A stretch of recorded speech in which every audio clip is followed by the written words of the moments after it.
नागपुर में अज्ञात घायल व्यक्ति के मिलने से शुरू हुआ मामला हत्या की गुत्थी में बदल गया, जिसे पुलिस ने सीसीटीवी विश्लेषण और तकनीकी जांच के आधार पर सुलझाने का दावा किया है। एक एम्बुलेंस चालक 21 जनवरी 2026 को अपने मित्र के स्टार गैरेज पर कोटेशन लेने पहुंचा था। गैरेज बंद था, तभी बगल में उसे एक अनजान व्यक्ति गंभीर रूप से घायल अवस्था में पड़ा मिला। पास ही खून से सना सीमेंट का गट्टू दिखाई दिया। चालक ने तुरंत पुलिस को सूचना दी। सूचना पर तहसील पुलिस थाने की टीम मौके पर पहुंची और घायल को उपचार के लिए मेयो अस्पताल भेजा, जहां डॉक्टरों ने उसे मृत घोषित कर दिया। अज्ञात मृतक और अज्ञात आरोपी होने के कारण तथा घटनास्थल पर सीधे सीसीटीवी उपलब्ध न होने से जांच चुनौतीपूर्ण थी। पुलिस ने 4 अलग अलग टीमें बनाकर आसपास के मार्गों के सीसीटीवी फुटेज खंगाले। मृतक और संदिग्ध के हुलिये व कपड़े के आधार पर शहर के विभिन्न स्थानों पर तलाशी की गई। एक संदिग्ध को हिरासत में लेकर फुटेज दिखाए गए और तकनीकी पूछताछ की गई। पंचों की मौजूदगी में घटनास्थल की निशानदेही कराई गई। इसके बाद आरोपी की पहचान सुनिश्चित कर उसे गिरफ्तार किया गया और न्यायालय में पेश कर पीसीआर लिया गया। वही मामले की आगे की जांच जारी है। फिलहाल इस मामले में क्या है आपकी राय, हमें कमेंट करके जरूर बताएं।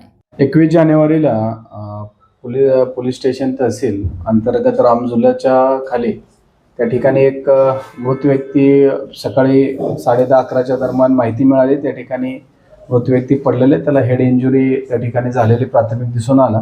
त्यानंतर त्या ठिकाणी आपण 302चा मर्डरचा गुन्हा त्या ठिकाणी दाखल केला। त्यानंतर काही तपासामध्ये कारण व्यक्ती अननोन होता आणि आरोपी अननोन होते, अशा वेळेस आमची डीबीची टीम असेल, सिनियर पीआय असतील, सेकंड पीआय असतील व इतर सगळे डीबीचे स्टाफ कर्मचारी यांनी सीसीटीव्हीच्या फुटेजच्या आधारावर त्या व्यक्तीसोबत असणारे जे आरोपी आहेत 3 त्यांचे त्या ठिकाणी आपल्याला माहिती मिळाली। त्याच्यावरून आतापर्यंत आपण 2 आरोपी आपल्या सध्या ताब्यात आहे, एक पीसीआर मध्ये आहे आणि एक चौकशीसाठी एक ताब्यात घेतलेला आहे।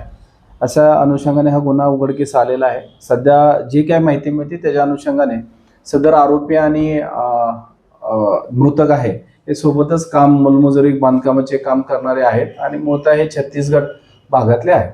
जे पकडलेले आरोपी आहेत ते संतराम यादव म्हणून आहे, जो छिंदवाडाचा आहे, आणि रघुनाथ उर्फ राजा सोनवणे जो आहे तोही बालाघाट मध्य प्रदेश मधला आहे, आणि आणखीन एक आरोपी आहे तो सध्या फरार आहे।